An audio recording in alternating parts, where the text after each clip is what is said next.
ಮಾತಾಡ್ತಾರೆ ದಯವಿಟ್ಟು मेरे साथ बोलिए, भारत माता की। क्यों भाई, क्या हो गया है बेंगलुरु वालों की आवाज को? मोदी जी ने PA5 पर बैन लगा दिया। अब जरा दम के साथ बोलिए, मेरे साथ दोनों हाथ उठाइए, उठाइए दोनों हाथ और प्रचंड आवाज से बोलिए, भारत माता की, भारत माता की। मंच पर उपस्थित कर्नाटक के यशस्वी मुख्यमंत्री श्रीमान बसवराज बोम्मई जी, भाजपा के वरिष्ठ नेता और कर्नाटक के पूर्व मुख्यमंत्री आदरणीय BS येदियुरप्पा जी,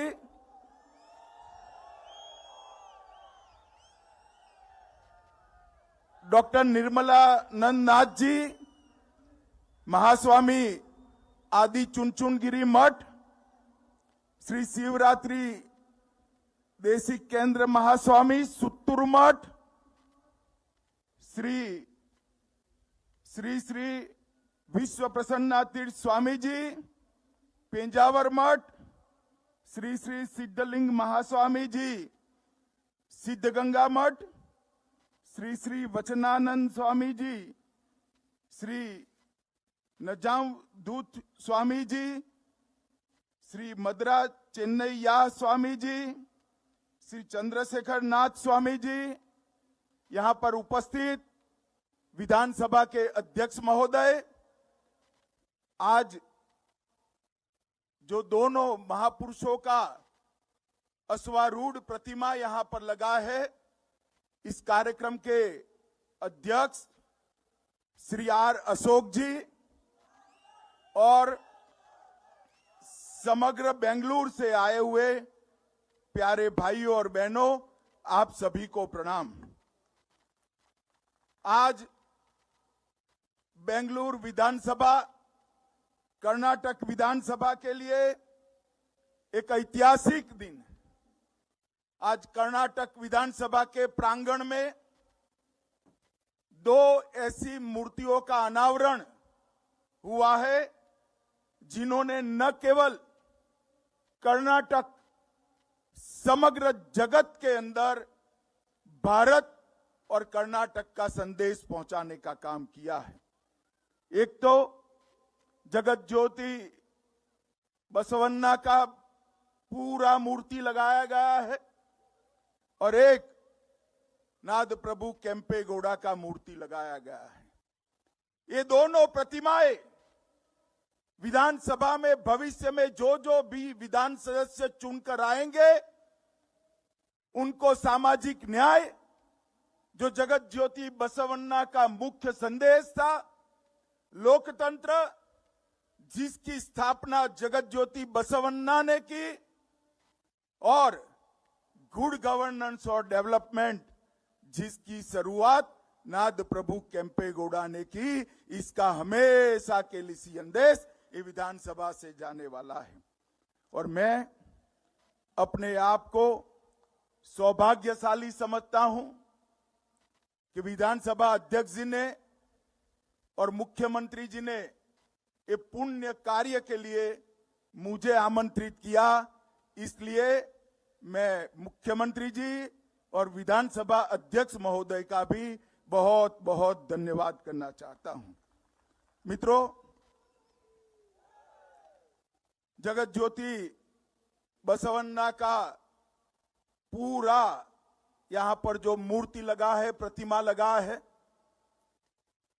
वो प्रतिमा समग्र जगत को संदेश देगा कि भारत लोकतंत्र की जननी है, भारत से ही लोकतंत्र शुरू हुआ है।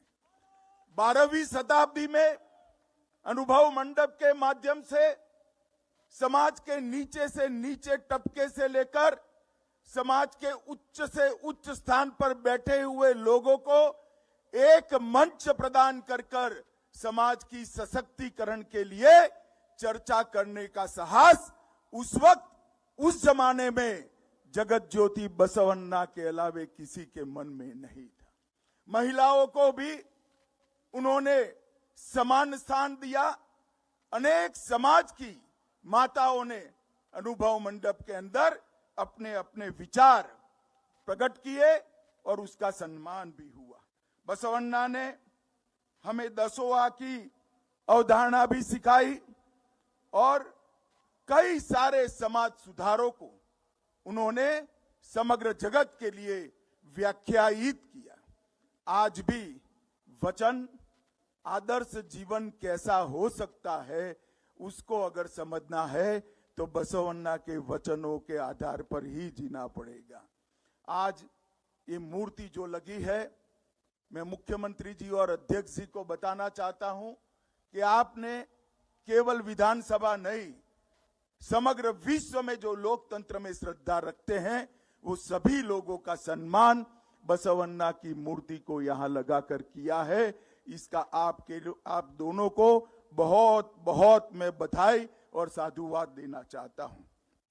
मित्रों, नाड़ प्रभु केम्पेगौड़ा ताकत आवाज में नहीं होती, विचार में होती है, क्योंकि फसल बारिश से उगती है, बाढ़ से नहीं उगती है। अगर ये वाक्य को ढंग से समझना है, किस प्रकार से अपने विचारों से युगों तक एक कॉन्क्रीट काम की नींव डाल सकते हैं, इसका उदाहरण अगर कहीं ढूंढना है तो बेंगलुरु के रूप में नाद प्रभु केम्पेगौड़ा को समझना पड़ेगा, तब जाकर ये उदाहरण हमारे सामने आएगा। सम्राट अच्युत राय के समर्थन से केम्पेगौड़ा जी ने बेंगलुरु की मजबूत नींव रखने का फैसला किया। बेंगलुरु को सरोवरों का शहर बनाया और बेंगलुरु के अंदर सैकड़ों झीलों का निर्माण कर पानी के महत्व को समग्र विश्व के अंदर पहुंचाने का काम केम्पेगौड़ा ने किया। और आज बेंगलुरु का जो वैश्विक स्वरूप हम देख रहे हैं, उसकी नींव यही महापुरुष ने रखी थी।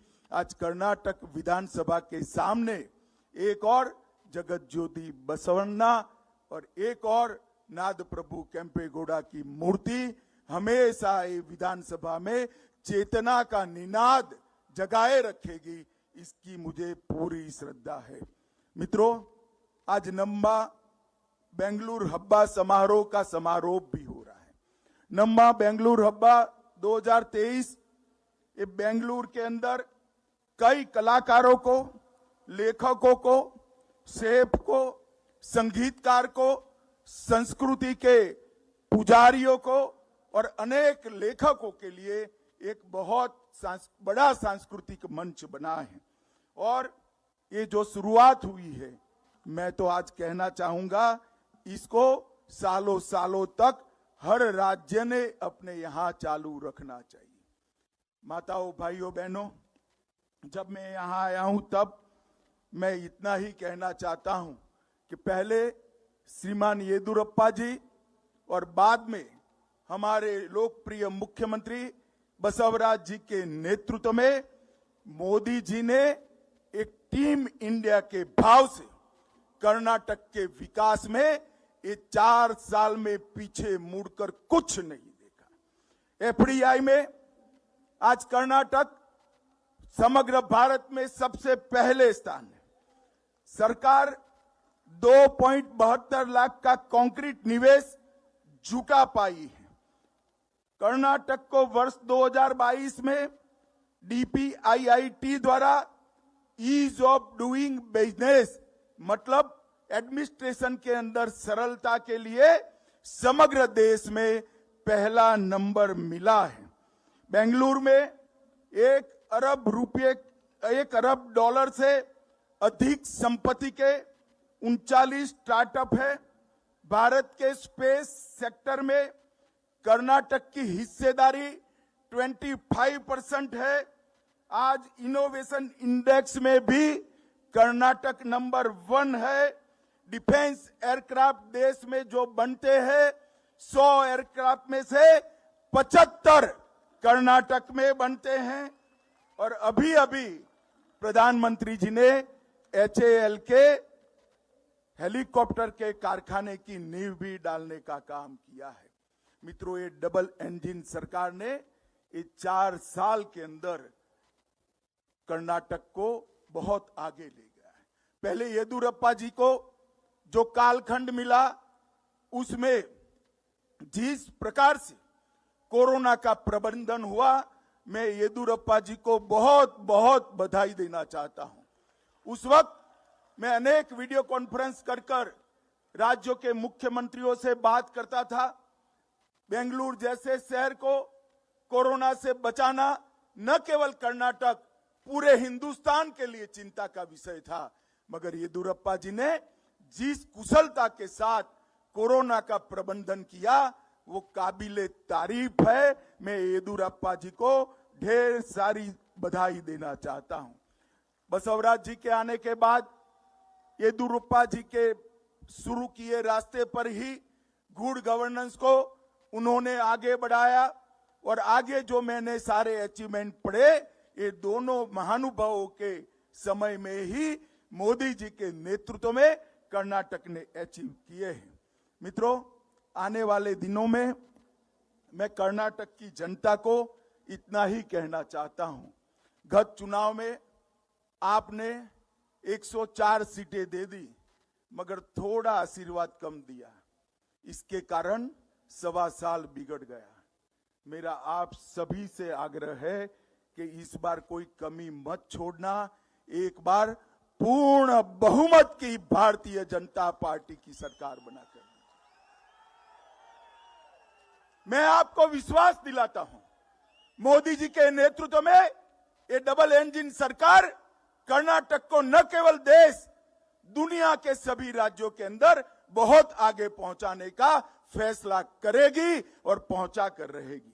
मित्रों, जब विकास की बात होती है तब ढेर सारी चीजों को गिना सकते हैं, परंतु मैं आपको फिर से एक बार पूरे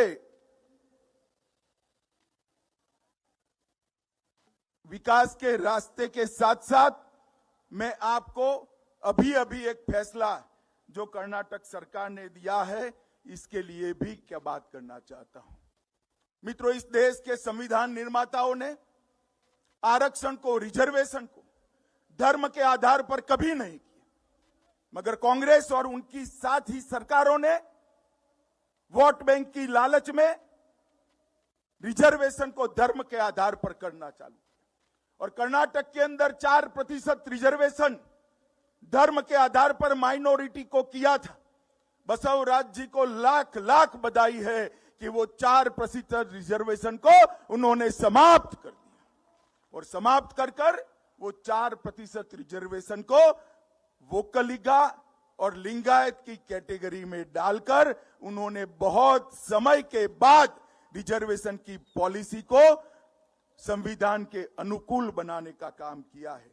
माताओं, भाइयों, बहनों, मैं आज बेंगलुरु में आया हूं, तब इतना ही कहना चाहता हूं कि बेंगलुरु के विकास के लिए मोदी जी ने ढेर सारे काम किए हैं। आज मैं यहां आया हूं, तब इतना ही कहना चाहता हूं कि सालों से बेंगलुरु के अंदर मेट्रो का काम लड़खड़ा रहा था। आज बेंगलुरु 100 किलोमीटर मेट्रो समाप्त करने वाला शहर बनने जा रहा है, और 13,000 करोड़ रुपया बेंगलुरु के विकास के लिए नरेंद्र मोदी सरकार ने अब तक इश्यू कर चुके हैं। इंटरनल सबअर्बन रेलवे 14,000 करोड़ रुपया दिया, और 40 मास के अंदर इसको जमीन पर उतारने का हमने काम किया। इसके साथ साथ एयरपोर्ट का एक्सपांशन किया। इसके साथ ढेर सारे, हैदराबाद को जोड़ना हो, मैसूर को जोड़ना हो या चेन्नई को जोड़ना हो, लगभग 70,000 करोड़ रुपया, मेरी बात ध्यान से सुनना, 70,000 करोड़ रुपीस ये 3 शहरों को जोड़ने वाले राष्ट्रीय राजमार्ग बनाने के लिए भारतीय जनता पार्टी की सरकार ने दिए हैं। मैं आज बड़ी विनम्रता के साथ कांग्रेस के नेताओं को यह भी पूछना चाहता हूं, 2009 से 14 आपकी सरकार थी, कर्नाटक ने आपके क्या दिया? टैक्स डेवल्यूशन और ग्रांट इन एड के हेड में 2009 से 14 तक 94,000 करोड़ रुपया दिया। कितना दिया था भाई? 94,000 करोड़ रुपीस। मोदी जी ने 2014 से 19 ये दो ही हेड में, बाकी सारी ग्रांटों में साइड पर रखता हूं, मेट्रो की, हाईवे की, कोरोना के लिए सारी ग्रांट साइड पर, ये दो ही हेड में 94,000 से बढ़ाकर 94,000 से बढ़ाकर 2,25,000 करोड़ रुपया देने का काम किया। लगभग 140% की वृद्धि है। इसका जवाब कांग्रेस के मित्र जरा दे दें। ऊपरी भद्रा परियोजना, अपर कृष्णा परियोजना, कालसा बंडूरी योजना, न्यू मैंगलोर पोर्ट अथॉरिटी, 10 लेन बेंगलुरु मैसूर रोड, 17,000 करोड़ का बेंगलुरु चेन्नई एक्सप्रेसवे, 31,000 करोड़ का बेंगलोर हैदराबाद एक्सप्रेसवे, दक्षिण भारत की पहली Vande Bharat train, Bengaluru Chennai Mysore high speed rail corridor, और 1941 करोड़ से बेंगलोर उत्तर ग्रामीण और मंड्या में नेशनल हाईवे 275 का निर्माण। मित्रों, ये सारे काम प्रधानमंत्री जी के चार्ज लेने के बाद, देश के प्रधान सेवक बनने के बाद शुरू हुए हैं। मैं इतना ही पूछना चाहता हूं विनम्रता से कांग्रेस के नेताओं को कि सोनिया मनमोहन की सरकार थी, इसका हिसाब किताब लेकर जरा बेंगलोर के चौराहे पे आ जाइए। भारतीय जनता पार्टी का युवा मोर्चे का कार्यकर्ता हमारा हिसाब लेकर आ जाएगा। मित्रों, विकास वो ही कर सकते हैं जो विकास के लिए कटिबद्ध है। करप्शन को वो ही समाप्त कर सकते हैं जिनके मन में देश का प्रेम है। देश को सुरक्षित वो ही कर सकते हैं जिनके मन में देश को सुरक्षित करने की ललक है, धगस है।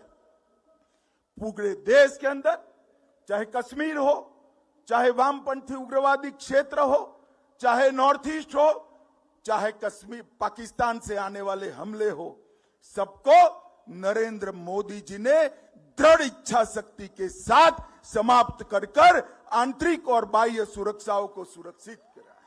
नरेंद्र मोदी जी ने देश को समृद्धि के मार्ग पर ले जाने का काम किया है। मनमोहन सिंह जी 11वें नंबर का अर्थतंत्र दुनिया में हमारा छोड़कर गए थे। मोदी जी ने 9 ही साल में 11वें नंबर से 5वें नंबर पर पहुंचाने का सफलता प्राप्त कर दी। और मैं आपको बताता हूं 2025 में $5 ट्रिलियन की इकोनॉमी के साथ हम दुनिया के अंदर आगे होंगे और 2027 आते आते दुनिया में 3रे नंबर का अर्थतंत्र हम बनेंगे। ऐसी ढेर सारी एजेंसियों ने आकलन करा है।